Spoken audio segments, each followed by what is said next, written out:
नमस्ते दोस्तों, स्वागत है हमारे चैनल अक्षर हिंदी पर।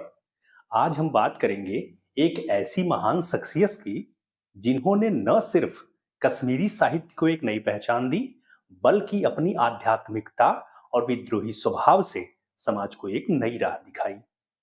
जी हाँ, हम बात कर रहे हैं कश्मीर की प्रथम संत कवयित्री ललद्यद की, जिन्हें ललेश्वरी, लल, लला, ललारिफा और लल देवी जैसे नामों से भी जाना जाता है। यह वीडियो हिंदी साहित्य पढ़ने वालों के लिए तो है ही, साथ ही एनसीईआरटी द्वारा प्रकाशित कक्षा 9वीं की पाठ्यपुस्तक क्षितिज भाग 1 में ललद्यद के वाक्य पढ़ाए जाते हैं।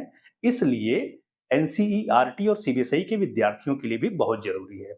तो चलिए शुरू करते हैं इस अनसुनी कहानी को। अगर आपको यह वीडियो पसंद आए तो वीडियो को लाइक करें, चैनल को सब्सक्राइब करें और बेल आइकन जरूर दबाएं। ललद्यद का जन्म 14वीं शताब्दी में लगभग 1320 ईस्वी के आसपास कश्मीर के पंपोर के पास सिमपुरा नामक एक गांव में एक ब्राह्मण परिवार में हुआ था। चूंकि उनके बारे में लिखित सामग्री का अभाव है, वह ज्यादा उपलब्ध नहीं है, इसलिए अधिकांश जानकारी उनकी रचनाओं के आधार पर या दत्त माने जो बोली गई कथाएं हैं उनके आधार पर मिलती हैं। ललद्यद के जन्म को लेकर इतिहासकारों में स्पष्ट राय नहीं है। जयलाल कौल के अनुसार माना जाता है कि इनका जन्म सन 1317 से 1320 ईस्वी के आसपास हुआ था। इसी तरह इनके जन्म स्थान को लेकर भी दो मत हैं। पहला पंपोर के करीब सिंपोर में और दूसरा श्रीनगर से कुछ दूरी पर स्थित पानद्रेठन नाम है। इनका जन्म एक ब्राह्मण परिवार में हुआ था, यह तय है। उन दिनों लड़कियों की शादी छोटी उम्र में कर दी जाती थी और ललद्यद के साथ भी यही हुआ। 12 वर्ष की छोटी उम्र में उन्हें एक अधेड़ व्यक्ति, जिसका नाम निक्क भट्ट या सोन पंडित कहा जाता है, उससे कर दिया गया। कश्मीरी परंपरा है कि शादी के बाद वधू का नाम बदल दिया जाता है और इसी परंपरा के अनुसार शादी के बाद इनका नाम बदलकर पद्मावती कर दिया गया। बहुत छोटी उम्र में शादी होने के कारण ललद्यद का पारिवारिक जीवन सुखद नहीं रहा।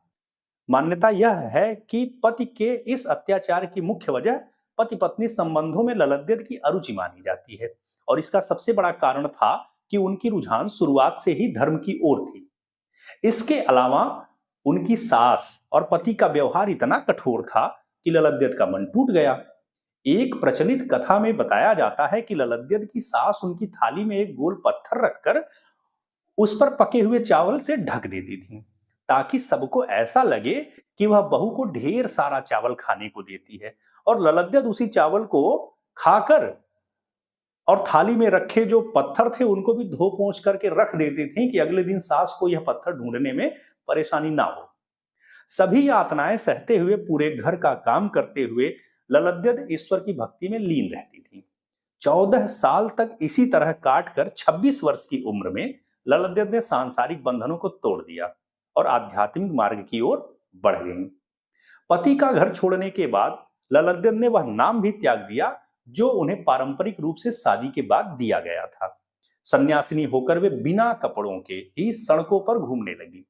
शायद यह बंधनों के खिलाफ उनका विरोध रहा होगा। और यहां से शुरू होती है एक ऐसी यात्रा जो न सिर्फ उनके जीवन को बदल देती है, बल्कि कश्मीरी समाज को भी एक नई दिशा देती है। परिवार से निकलकर रमता जोगी बनने की एक कथा बहुत लोकप्रिय है। कहा जाता है कि एक दिन ललद्यद को पानी भरकर लाने में कुछ देर हो गई। कारण था कि वे भैरव के मंदिर में बैठकर ध्यान में लीन हो गई।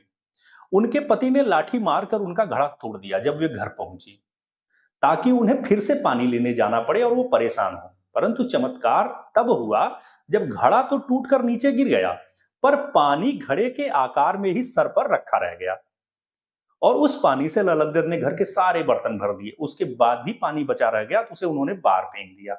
जहां उन्होंने पानी फेंका वहां पर से पानी का एक स्रोत फूट उठा, यानी वहां से निरंतर पानी निकलने लगा। लोगों का कहना है कि यह जो स्रोत या चश्मा था यह सैकड़ों वर्षों तक रहा, परंतु 1925-26 के आसपास वह सूख गया। वह स्थान आज भी लल त्रग नाम से जाना जाता है। अब घर से निकलकर ललद्यद गांव-गांव घूमने लगी, साधु संतों की संगति करती और अपने शिव की भक्ति करती। ललद्यद ने धार्मिक आडंबरों, जाति धर्म के भेदभाव और पितृसत्तात्मक व्यवस्था का खुलकर विरोध किया। वे नग्न अवस्था में घूमती थी, यह उनके सांसारिक मोह और सामाजिक मान्यताओं से मुक्ति का प्रतीक था। उनके इस साहस ने उस समय के रूढ़िवादी समाज को हिलाकर रख दिया। वे कहती हैं कि मैंने सारी लज्जा और भेदभाव को त्याग दिया, क्योंकि परमात्मा तो हर जगह है। यदि आप ललद्यत को पढ़ेंगे तो पाएंगे कि उनके आरंभिक पदों में एक उदासी, एक खोज दिखाई पड़ती है।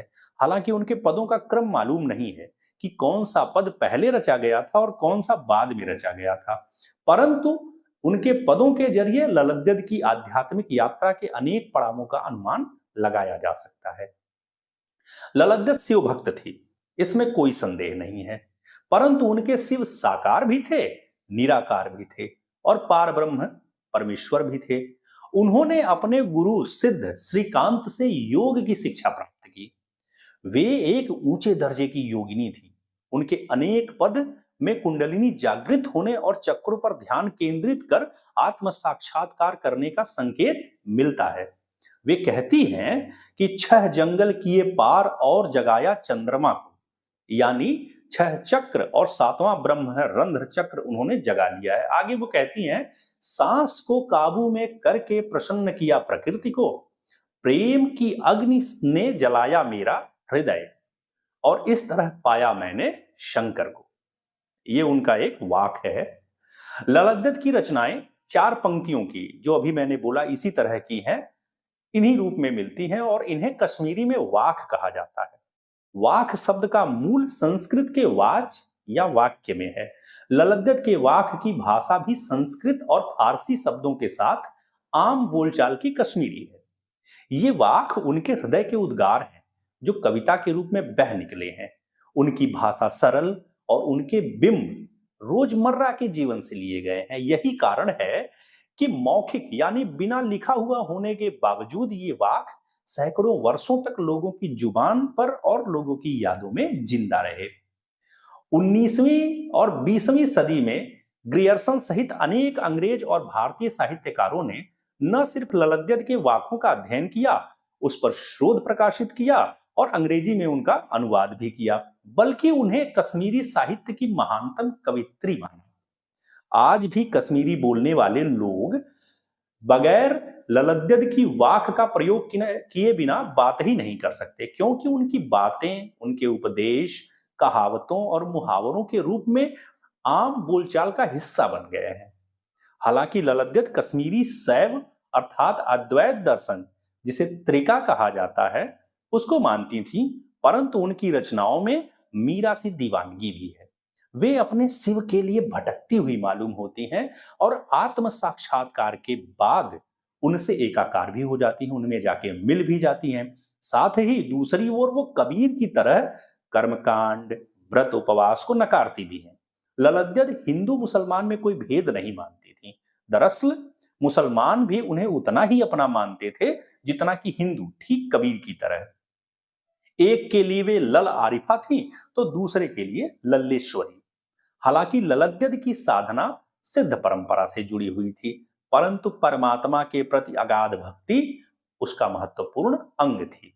रामानुजाचार्य ने अवश्य ही 11वीं शताब्दी में भक्ति आंदोलन का बीज बो दिया था, परंतु चैतन्य महाप्रभु, मीरा, कबीर, तुलसी और सूरदास तो 15वीं शताब्दी में संत कवियों के रूप में उभरे थे। इस प्रकार न सिर्फ कश्मीर में, बल्कि हम कह सकते हैं कि समस्त भारत में ललद्यत को भक्ति आंदोलन का प्रवर्तक माना जा सकता है, प्रवर्तक के रूप में देखा जा सकता है, क्योंकि इनका समय जो था वो 14वीं शताब्दी था, 1322 के आसपास। ललद्यत ने अपने वाकों के जरिए कश्मीरी समाज में फैली कुरीतियों जैसे भेदभाव और आडंबरों की कड़ी आलोचना की है, भीषण निंदा की है। वे हिंदू और सूफी परंपराओं के बीच एक सेतु बनी, पुल का काम किया। उनके समकालीन सूफी संत शेख नूरुद्दीन वली, जिन्हें नुंद ऋषि कहा जाता था, उन्होंने उनकी प्रशंसा में कहा कि उस पंपोर की लला ने दिव्यामृत छक कर पिया है, वह थी हमारी अवतार। उनकी शिक्षाओं ने कश्मीरी संस्कृति को समृद्ध किया और कश्मीरी शैव दर्शन को लोकप्रिय बनाया। ललद्यत ने न सिर्फ आध्यात्मिकता को बढ़ावा दिया, बल्कि प्रेम, समानता और मानवता का भी संदेश दिया। ललद्यद के जीवन दर्शन को जानने के लिए हमारे पास उनकी रचनाओं, उनके बारे में प्रचलित दंत कथाओं तथा कुछ उदाहरणों के अलावा कोई और साधन नहीं है। चूंकि उनकी रचनाएं सैकड़ों वर्षों तक केवल मौखिक रूप में रही, इसलिए उनकी प्रामाणिकता पर भी विवाद उठता रहता है कि कौन सी रचना सही माने, कौन सी गलत माने। कबीर वाणी की तरह ललद्यद के वाक्यों की संख्या भी निश्चित नहीं है। इसके अलावा कितने वाक्य उनके अपने हैं और कितने समय के साथ उनके नाम के साथ जुड़ गए हैं, इसका पता लगा पाना भी मुश्किल है।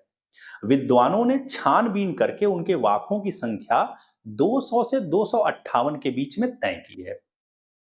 ललद्यद का देहांत 1391 ईस्वी के आसपास माना जाता है, लेकिन उनकी मृत्यु की सटीक तिथि और स्थान अज्ञात है।